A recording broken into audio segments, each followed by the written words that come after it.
आपके लिए तो मामला बड़ा गदगद का है, लेकिन इसको कहना कि वो हार कोई सीखे, क्योंकि एक वक्त था ना जब बीजेपी ने भी बहुत एक एक सीट से सत्ता खोई है, तो ये राजनीति में उतार चढ़ाव तो एक हिस्सा होता है।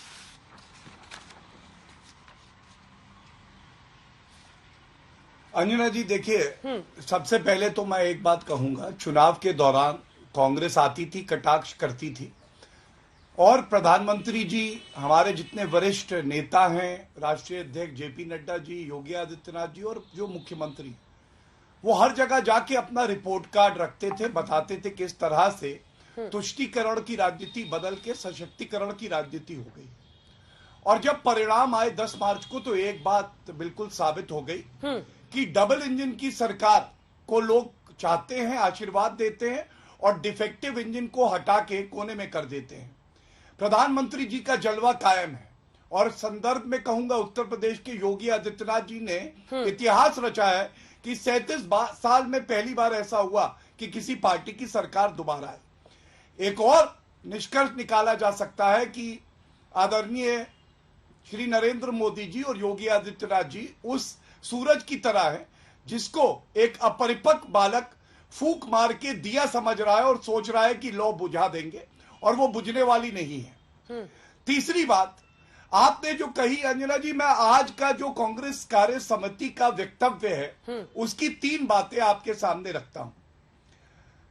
कोई आत्मचिंतन नहीं किया गया, और आप मुझसे पूछे तो मैं तो कहूंगा कि राहुल गांधी जी, सोनिया गांधी जी, प्रियंका वाड्रा गांधी जी हमेशा बनी रहे कांग्रेस पार्टी में, और कांग्रेस पार्टी इसी तरह से, जो राहुल गांधी आइसक्रीम खा रहे थे उससे पहले पिघल जाए। लेकिन ये लोकतंत्र के लिए अच्छा नहीं, क्योंकि विपक्ष का मजबूत होना जरूरी है। इनके वक्तव्य में आज ये बड़ी बातें हैं जो मैं आपके समक्ष रख दूं। पहला, इन्होंने लिखा कि सत्ता विरोधी लहर थी, पंजाब में ये हार गए। तो क्या जनता ये सवाल नहीं पूछेगी कि इतिहास लिखा गया, जो 4 प्रदेशों में भाजपा पुनः लौट के आई, वहां पे प्रो इनकम्बेंसी कैसे थी, सत्ता के पक्ष की लहर कैसे थी? तो जहां कांग्रेस होती है वहां सत्ता विरोधी लहर होती है, जहां भाजपा होती है वहां सत्ता के पक्ष में लहर होती है। दूसरी बात इन्होंने लिखा है, कांग्रेस कार्य समिति ने सर्वसम्मति से श्रीमती सोनिया गांधी जी के नेतृत्व में अपने विश्वास की पुनः पुष्टि की, और कांग्रेस अध्यक्ष से अनुरोध किया है कि वे आगे बढ़ पार्टी का नेतृत्व करें। अब आप मुझे बताइए अंजना जी, क्या ये यही बात नहीं हुई कि सोनिया गांधी जी उठी और उन्होंने सोनिया गांधी जी से ही कहा कि सोनिया जी आप इस्तीफा मत दीजिएगा, और हम दोनों बातचीत करते हैं। एक गहरा चिंतन करने के बाद बोली सोनिया गांधी जी, आपके लिए जरूरी है कि आप अभी कुछ समय बनी रहें, जब तक कि आपके अपरिपक्व बालक इतने समझदार ना हो जाए कि वो कांग्रेस की सत्ता को संभाल सके। आप बताइए, कोई विचार है, मंथन है, आत्मचिंतन है? ये यही दिखाता है कि आज CWC का मतलब है चाटुकार वर्किंग कमेटी। कौन कितना मक्खन लगाएगा, जो अशोक गहलोत कर रहे थे, वो कह रहे थे कोई चिंता की बात नहीं है। तो ठीक है अंजना जी, हम भी सहमत हैं। मत चिंता करिए, एक समय ऐसा भी आएगा कि एक परिवार की केवल उत्तर प्रदेश में 2 सीटें आती हैं, नहीं लेना चाहता, देश में 2 सीटें, चाहे इसके लिए पार्टी की बर्बादी का रिस्क मोल ले लिया जाए। सीधा पूछ रही हूं सर आपसे। अंजना जी देखिए, आज करोड़ों दर्शक जो अंजना जी का शो देख रहे हैं, मैं 2 व्यवस्थाओं का जिक्र करना चाहता हूं। एक तरफ है गांधी मार्गी और एक तरफ है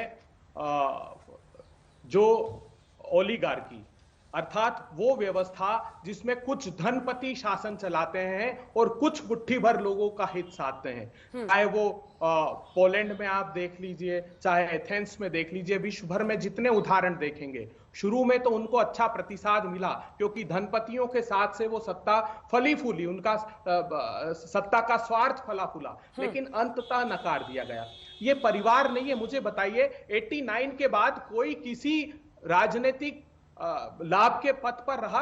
ना सोनिया गांधी, ना प्रियंका गांधी, ना राहुल गांधी। 33 वर्ष हो गए, 16 प्रधानमंत्री इस देश में हुए, 3 प्रधानमंत्री गांधी परिवार के हुए। और क्या प्रतिबिंबित करता है? वो परिवार नहीं, परंपरा है त्याग और बलिदान की। जब इंदिरा जी की बात आती है तो अखंड भारत के लिए अपने प्राणों को आहूत कर देना। जब राजीव गांधी जी की बात आती है तो देश की एकता और अखंडता के लिए अपना त्याग और बलिदान दे देना। और जिस पद को पाने के लिए तुम एड़ी चोटी का जोर लगाते हो गौरव भाटिया जी, आपके प्रधानमंत्री जी, एक क्षण नहीं लगा। सोनिया गांधी जी ने उस पद को त्याग दिया और देश की सेवा का मार्ग प्रशस्त किया। वो वंश नहीं, विचारधारा है देश की प्रगति और समृद्धि की। क्या दिया है उन्होंने और आपने, मैं 10 सेकंड में तुलना करके बताता हूं। जब सोनिया गांधी जी का, राहुल गांधी जी का, मनमोहन सिंह जी का नेतृत्व था तो इस देश के 75 करोड़ किसानों को हमने जमीन का अधिकार दिया, इस देश के 86 करोड़ लोगों को हमने भोजन का अधिकार दिया, इस देश के करोड़ों बच्चों को हमने शिक्षा का अधिकार दिया, इस देश के नागरिकों को